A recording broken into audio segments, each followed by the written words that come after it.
We don't have to reach far back for this week's history video because the 70s, the 1970s, are coming into the 2010s.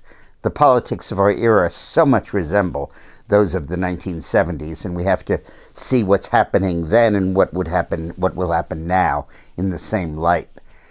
In the 1970s, the left took leave of the base of the Democratic Party and went flying into the stratosphere.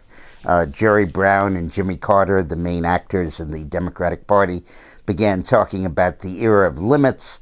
Much less is more.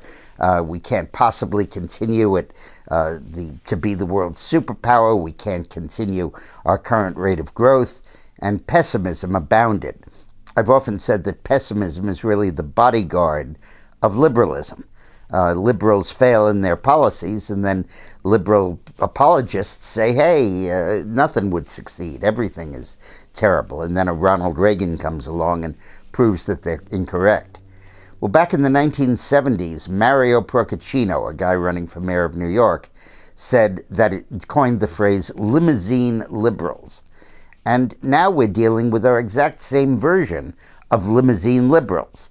The leadership of the Democratic Party has literally spun off the planet.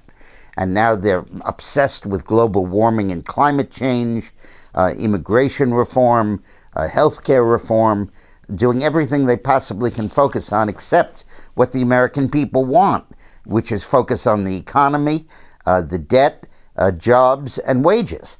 And instead, they're adopting anti-growth policies that make it very hard to achieve those goals of their core constituency. Now, what happened when the Democratic Party stopped responding to the needs of its voters? When they said that crime is not an issue. If you're focused on crime, you're just some kind of racist. Like now they say immigration isn't an issue. If you're focused on it, you're some kind of anti-Latino person.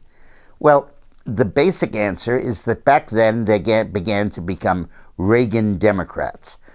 Nixon Democrats and then Reagan Democrats. Nixon called them the silent majority, and then they matured into Reagan Democrats. People who left their labor union blue-collar moorings and voted Republican for the first time.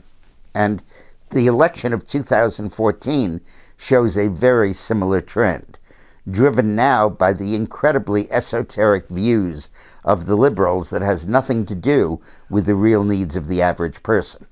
When the left simply can't distinguish between the poor and the lower middle class. They don't understand the distinction. They say that, well, we'll raise the minimum wage. That'll help. Well, no, it won't.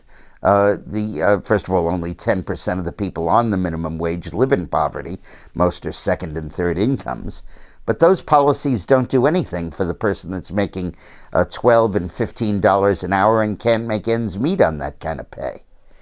So the Democratic Party is going to face the same kind of defections in the future that they faced in the 1970s. And just as that presaged bringing together a new coalition under Ronald Reagan, I think we're going to see a new coalition forming in 2016.